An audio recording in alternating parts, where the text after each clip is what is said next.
From the beginning of time, human relationships have defined cultures, societies, and nations. Nigeria was carved from several cultures, people groups, languages, and environmental regions. I'm Stephen S. Enada. I'm one of the directors of International Committee on Nigeria, or in short, ICOM. I'm excited to share with you my hope for Nigeria. Nigeria has the largest population of any country in Africa, about 190 million people. That is 200 people per square kilometer. It is often said that 1 out of every 5 Africans is a Nigerian. Nigeria obtained her independence from British colonial rule in 1960. Yet, due to military exploitation, the country suffered under dictatorship for nearly 30 years. Attempts towards effective democracy were crippled and aggravated by cases of human rights abuses. Since independence, human interactions have been burdened with conflict. Nigeria has witnessed various ethnic and sectarian crises, rising from land disputes, religious intolerance, political marginalization, and resource control. These struggles, along with the age-old tensions between farmers and pastoral nomads, have erupted in election violence and terrorist actions. For nearly 60 years, human rights abuses have led to many injuries and deaths, deepened fault lines, economic retardation, weak institutions, lack of patriotism, other deprivations. Nigeria's fragile existence has negatively impacted our unity internally and globally. Yet, even through the years fraught with conflicts and crises, there is limited integration and economic cooperation.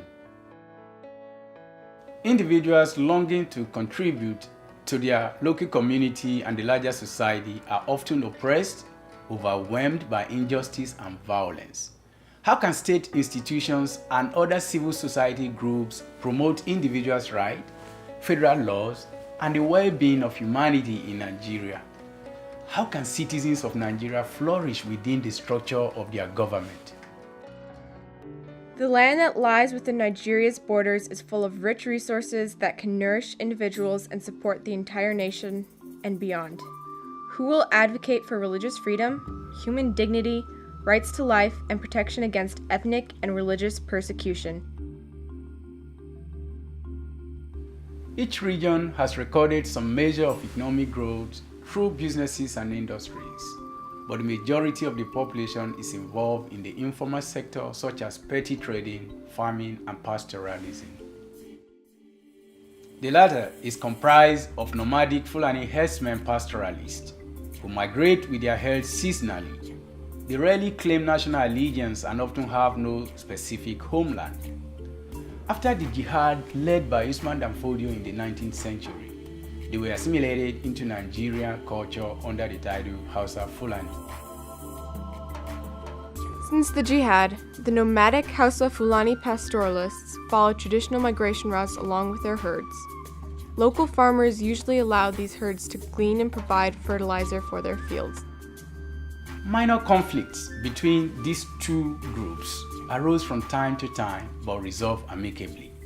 This understanding between the local farmers and the Hausa Fulani pastoralists has changed in the last 20 years, as several clashes have brought death, destruction to both sides. Since 1999, when democracy was returned to Nigeria, these crises, conflicts, and events have escalated. Laws have been violated and security forces have been compromised. The majority of Nigerians believe that it is the political leaders who are solely to be blamed.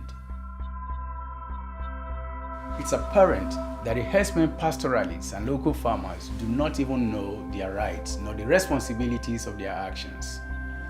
The Constitution protects and even punishes Nigerian citizens. In the midst of these conflicts, individuals and communities are the victims and need their voices to be heard. Importantly, the backers and perpetrators need to be brought to justice. Underlying the pessimism, there is hope. Nigeria has abundant human and natural resources that can create wealth for the nation.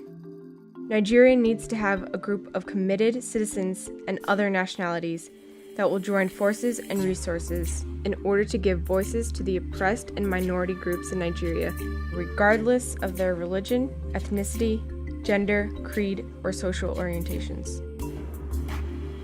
There needs to be a vision that will create a community where the rule of law guides every facet of societal interactions in Nigeria. One that promotes religious freedom, human dignity, the right to live, and the protection of vulnerable against ethnic and religious persecution or government interference.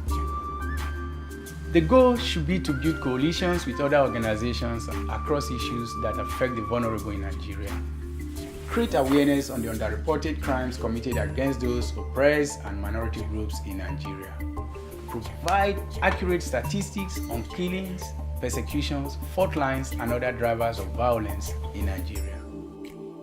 The International Committee on Nigeria is building coalitions with organizations across issues that affect vulnerable Nigerians and creating awareness on underreported crimes committed against disadvantaged groups. ICON advocates for religious freedom, human dignity, right to life, and the protection against ethnic and religious persecution